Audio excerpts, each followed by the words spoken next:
Le côté obscur de l'excitation féminine, ce que personne ne vous dit.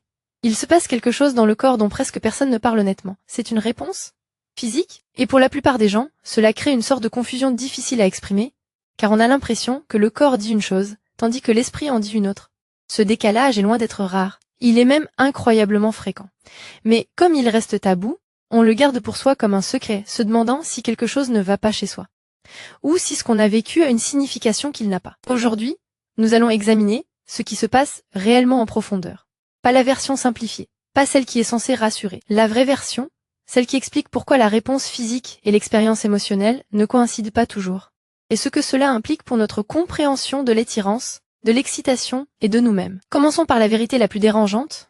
Le corps ne répond pas toujours au désir de l'esprit. C'est l'un des aspects les plus mal compris de la physiologie humaine. On suppose souvent que si le corps réagit d'une certaine manière, c'est forcément pour une raison, qu'il y a une intention, un désir. Or, la recherche révèle une toute autre réalité. Les études en psychophysiologie ont constamment démontré que l'excitation physique peut survenir en réponse à des stimuli que la personne perçoit comme perturbants, déroutants, voire angoissants. Le corps peut réagir à quelque chose que l'esprit rejette activement. Il ne s'agit pas d'un dysfonctionnement mais du fonctionnement normal du système. La réponse d'excitation est par essence un mécanisme préparatoire. C'est la façon dont le corps se prépare à quelque chose, n'importe quoi, perçu comme sexuellement pertinent par le système nerveux. Et le mot-clé ici est pertinent. Non désiré, non choisi, simplement détecté. Imaginez, l'œil se dilate dans l'obscurité. Non pas parce qu'il la désire, mais parce que l'obscurité signale un besoin de lumière. La réponse physique est automatique, indépendante de toute préférence ou intention. L'excitation peut fonctionner de la même manière. Elle peut être déclenchée par le contexte, la surprise, la nouveauté, ou même par des choses franchement indésirables, et elle ne dit rien des véritables désirs de la personne. Mais comme cela n'est jamais expliqué, les gens interprètent leur propre réaction physique comme la preuve de quelque chose de plus profond, de significatif, et parfois même de honteux. Cette confusion s'aggrave lorsqu'on y ajoute la complexité émotionnelle. Imaginez une personne dans une situation qui lui paraît inappropriée, inconfortable, indésirable, voire même une violation, mais dont le corps réagit malgré tout. Quel est l'impact sur son psychisme? Pour beaucoup, cela crée une sorte de fracture, le sentiment de ne plus pouvoir se faire confiance, que son corps les a trahis, que ce qui s'est passé n'était peut-être pas aussi terrible qu'ils l'ont ressenti, parce qu'une partie d'eux a réagi. C'est l'une des méprises les plus destructrices qu'une personne puisse porter. Et elle persiste parce que personne ne leur a enseigné cette vérité fondamentale. Réagir n'est pas consentir. Réagir n'est pas synonyme de plaisir. Réagir, c'est simplement le système nerveux qui fonctionne comme il le fait. Quand on ne comprend pas cela, on intériorise la culpabilité. Ils remettent en question leur propre expérience. Ils se demandent si leur confusion révèle quelque chose de leur identité. Alors qu'en réalité, cela signifie simplement qu'ils ont un corps, et que les corps réagissent aux stimuli, qu'on le veuille ou non. Le poids émotionnel de cette situation peut persister pendant des années, voire des décennies. Car sans les outils nécessaires pour la comprendre, il est impossible de la gérer sereinement. Abordons maintenant la question sous un autre angle. Comment ce même mécanisme se manifeste dans des situations plus ordinaires? La déconnexion corps-esprit n'apparaît pas uniquement dans des cas extrêmes. Elle est constante au quotidien. Une personne se sent physiquement attirée par quelqu'un qui, de toute évidence, ne lui convient pas. Le corps réagit intensément tandis que l'esprit lance des avertissements. L'attirance est manifeste. L'incompatibilité l'est tout autant. Et pourtant, l'attrait est indéniable. C'est le même phénomène qui est à l'œuvre. L'attirance physique ne se renseigne pas sur les antécédents. Elle n'évalue pas la compatibilité à long terme. Elle ne se demande pas si cette personne sera gentille, fiable ou disponible émotionnellement. Le corps réagit simplement à des signaux, souvent liés à la nouveauté, à l'imprévisibilité ou à une forme d'énergie dangereuse qui stimule le système nerveux. Chez beaucoup, cela crée un schéma récurrent, être attiré par les mauvais partenaires encore et encore, non pas par manque de discernement, mais parce que le système de réponse du corps est programmé pour la stimulation, et non pour la sécurité. Comprendre cela ne fait pas disparaître l'attirance, mais cela permet de prendre du recul par rapport à la décision. On peut ainsi ressentir cette attirance sans lui attribuer une signification erronée. C'est là que les choses se compliquent. Les recherches sur l'excitation et le genre sont complexes, mais un constat revient sans cesse, les femmes, en moyenne, présentent une réponse physiologique plus large aux stimuli sexuels que les hommes. Autrement dit, lorsque les chercheurs mesurent l'excitation physique en laboratoire, les femmes réagissent souvent à un éventail plus large de stimuli, y compris à des stimuli qui, selon leur dire, ne les attirent pas ou ne leur procurent aucun plaisir. Les hommes, en revanche, ont tendance à présenter une réponse plus restreinte et plus spécifique. Leur excitation physique correspond généralement mieux à ce qu'elles disent aimer. Cette différence a donné lieu à des interprétations erronées au fil des ans. L'idée que les femmes seraient plus confuses ou moins conscientes de leurs propres désirs. Or, une explication plus juste et que le système d'excitation féminin fonctionne selon une logique différente. Ce n'est pas que les femmes ignorent ce qu'elles veulent, c'est que leur corps réagit à une plus grande variété de signaux, indépendamment de leurs préférences. Le mécanisme préparatoire est plus étendu, plus sensible au contexte et moins dépendant de déclencheurs spécifiques. Cela ne signifie pas, pour autant, que l'expérience émotionnelle est moins claire. Une personne peut savoir précisément ce qu'elle désire émotionnellement, tandis que son corps réagit à quelque chose qu'elle ne désire pas. Les deux systèmes fonctionnent en parallèle, et non de concert. Comprendre cela a des implications concrètes sur la manière dont les individus vivent l'intimité. Lorsqu'une personne ignore que la réponse physique peut être dissociée du désir, elle peut se forcer à poursuivre une situation qui ne lui convient pas, car son corps a réagi, et elle en déduit donc qu'elle le désire. C'est particulièrement fréquent, au début d'une relation, lorsque l'on apprend encore à décrypter ses propres signaux. On ressent une excitation physique qu'on interprète comme de l'attirance. On éprouve de la nervosité qu'on interprète comme une alchimie. On remarque que son cœur s'emballe et on suppose que c'est un signe romantique. Or, l'excitation, la nervosité et l'accélération du rythme cardiaque peuvent tout être déclenchés par un malaise, de l'anxiété, voire de la peur. Le système d'alarme et le système de plaisir du corps partagent des circuits neuronaux communs. C'est pourquoi on confond parfois la peur et l'excitation.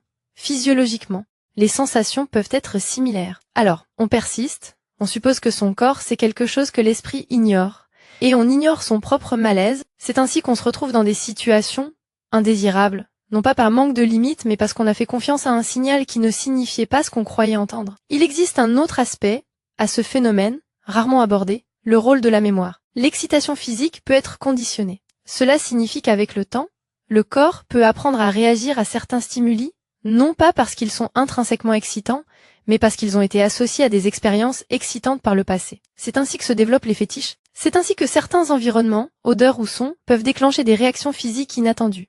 Le corps se souvient et réagit par association plutôt que par une évaluation immédiate. Cela implique que la réaction physique n'est pas un indicateur fiable du désir actuel.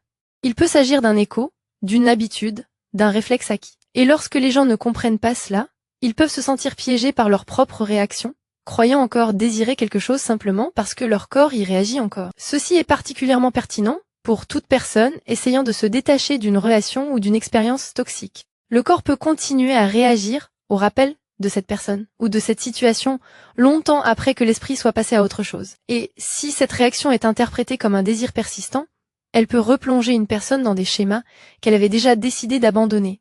L'essentiel est de reconnaître que l'excitation n'est pas un ordre. C'est une information, certes, mais incomplète. Elle indique que le système nerveux a détecté quelque chose, sans pour autant vous dire comment réagir. Revenons à l'attirance en général. Lorsqu'elle est intense, l'attirance physique nous paraît significative, comme un signe. On a l'impression que cette personne est forcément spéciale, car le corps ne ment pas, n'est-ce pas? Pourtant, le corps ment.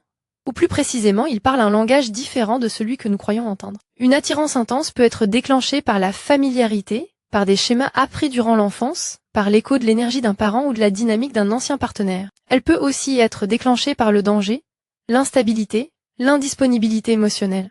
Autant d'éléments que le système nerveux interprète comme significatifs. Ainsi, se sentir irrésistiblement attiré par quelqu'un ne signifie pas forcément être compatible.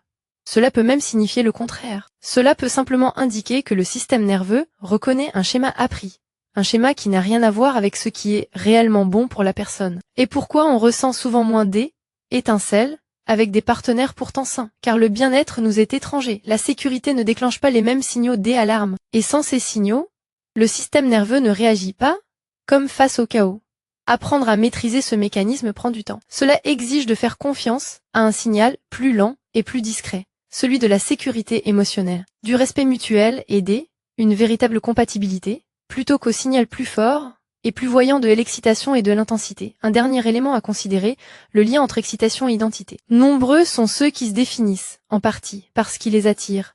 Ils perçoivent leur désir comme le reflet de leur être, leur valeur, leur caractère, leur vérité intérieure. Mais si une réaction physique peut être déclenchée par des choses que nous ne désirons pas, par le conditionnement, par le chaos, par un traumatisme, alors il devient évident que l'excitation n'est pas l'identité. Ce n'est pas le reflet de l'âme. C'est simplement un mécanisme physique. C'est libérateur pour quiconque a déjà éprouvé de la honte face aux réactions de son corps. Cela signifie que cette réaction ne vous définit pas. Elle ne révèle rien de secret ni de honteux sur votre personnalité. Elle signifie simplement que votre système nerveux réagit, ce qui est tout à fait normal. Le travail ne consiste donc pas à contrôler la réaction du corps, c'est souvent impossible. mais à en contrôler l'interprétation, à reconnaître l'excitation pour ce qu'elle est, un signal et non un ordre, une donnée et non une fatalité. Cette compréhension change tout. Elle modifie la façon dont chacun évalue ses propres expériences, elle modifie la façon dont on aborde l'intimité, elle modifie la façon dont on interprète l'attirance, qu'elle soit présente ou absente. Elle permet de se sentir attiré par la mauvaise personne sans y céder, de remarquer une réaction face à une situation inconfortable, sans croire qu'on la désirait, de ressentir un manque d'attirance pour une personne saine et de la choisir malgré tout, en sachant que le système nerveux n'a pas toujours raison. C'est une forme de confiance en soi, plus discrète, une approche qui ne se fie pas à son corps pour dicter sa conduite, mais qui le considère plutôt comme un élément parmi d'autres, mis en balance avec ses valeurs, son expérience et ce qui fonctionne réellement. La plupart des gens n'ont jamais accès à ce cadre de référence. Ils passent leur vie à interpréter chaque réaction comme significative, chaque attirance comme une fatalité, chaque absence d'étincelle comme une incompatibilité. Mais ceux qui comprennent les mécanismes profonds, qui perçoivent la réponse physique pour ce qu'elle est réellement, accèdent à une forme de liberté. La liberté de ressentir sans être contrôlé, de remarquer sans obéir, de vivre toute la gamme des réactions physiques sans les laisser dicter leur choix. Voilà la véritable révélation. Non pas que l'excitation soit mauvaise, ni que l'attirance soit trompeuse. Simplement qu'elle ne représente pas toute l'histoire. Et plus nous le comprenons clairement, mieux nous gérons le reste. Mais c'est là que ça devient intéressant. Une fois qu'on comprend que la réponse physique ne correspond pas toujours à l'intention émotionnelle, quelque chose d'autre commence à prendre sens, quelque chose qui déconcerte la plupart des gens. Parfois ce qui ressemble à un désintérêt, qui s'estompe, n'en est pas un du tout. C'est même tout le contraire. La tension monte, elle ne disparaît pas. Mais comme les signaux ne sont pas ceux attendus, on interprète mal la situation. Retrait, hésitation, une étrange distance qui ressemble à du rejet mais qui n'en est pas un. La vidéo suivante explique précisément ce qui se passe lorsque l'attirance semble se dissiper alors qu'elle s'intensifie en réalité, et pourquoi le comprendre change radicalement notre perception de la situation.